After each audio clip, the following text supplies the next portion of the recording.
Assalamualaikum warahmatullahi wabarakatuh. Perkenalkan, nama saya Muhammad Taufan Makarim Rosidi, NPM 22036010078. Saya dari Fakultas Teknik, Prodi Teknik Mesin, kelas B. Di sini saya akan mempresentasikan mekanisme penguatan logam.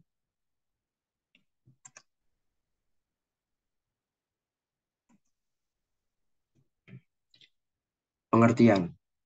Mekanisme penguatan pada material logam merupakan hubungan antara pergerakan dislokasi dan sifat mekanik dari logam.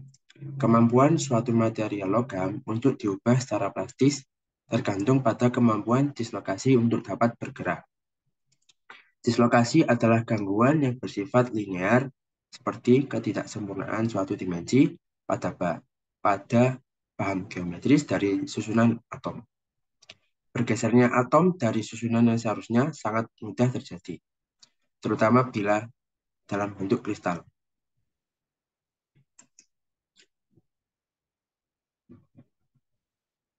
Mekanisme pembuatan logam ada 3.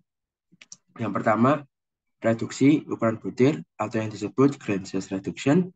Yang kedua, mekanisme penguatan larutan padat atau yang disebut solid solution hardening. Yang ketiga, pengerasan regangan atau yang disebut strain hardening. 1. Reduksi ukuran butir atau yang disebut grain size reduction. Ukuran dari suatu butiran atau diameter dari butir memengaruhi kekuatan dari suatu material. Masing-masing butir akan memiliki orientasi gerak yang berbeda-beda antara satu dengan yang lain. Selama deformasi plastis, dislokasi tadi akan menabrak bagian yang disebut batas butir. Pada mekanisme ini, batas butir tadilah yang akan menjadi penghalang dari terjadinya dislokasi.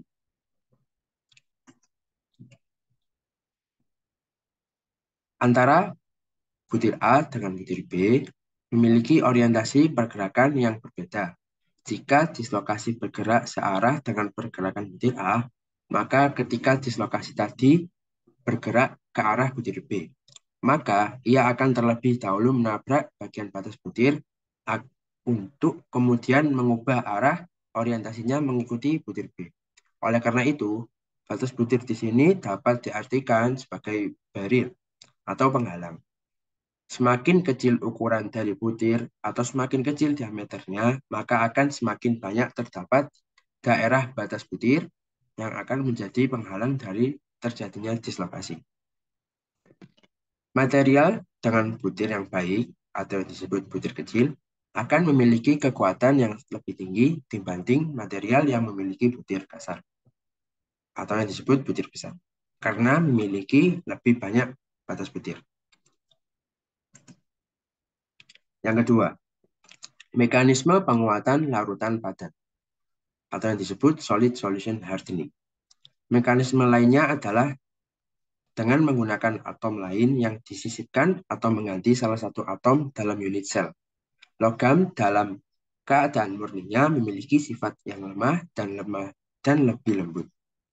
Dengan ditambahnya atom lain yang disisipkan atau digantikan, maka kekuatan dan kekerasan dari suatu material akan lebih besar dibanding dalam keadaan murninya. Ini adalah gambar dari variasi komposisi nikel terhadap yield strength, tensile strength, dan elongasi, dan representasi dari kehadiran atom lain yang berukuran besar dan kecil terhadap sifat mekanisme logam. 3. Pengerasan regangan atau yang disebut strain hardening. Fenomena di mana logam ulet berubah sifatnya menjadi lebih keras dan lebih kuat. Penguatan regangan juga disebut dengan istilah cold working dikarenakan proses hardening dilakukan pada temperatur kamar yang relatif lebih rendah dibanding temperatur lebunnya yang tinggi. Bagaimana bocah kuningan dan tembaga memiliki nilai tekanan yield yang besar, lalu mengapa logam yang telah mengalami proses reduksi luasan dapat semakin keras dan kuat? Jawabannya adalah interaksi antara daerah regangan yang mengalami dislokasi Saat benda mengalami yang namanya penguatan regangan, otomatis benda akan mengalami dua dislokasi, yaitu dislokasi yang terjadi dalam unit sel dan dislokasi yang disebabkan oleh reduksi luasan tadi. Kepadatan dislokasi akan menjadi semakin besar. Padatnya dislokasi ketika suatu bagian hendak mengalami dislokasi, ia akan diganjal oleh dislokasi lainnya.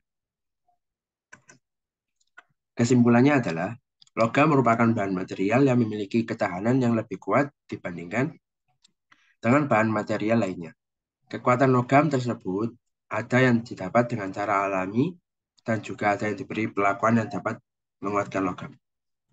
Penguatan pada logam merupakan sebuah perlakuan untuk menambahkan sifat logam menjadi sifat yang lebih baik dibandingkan sifat aslinya.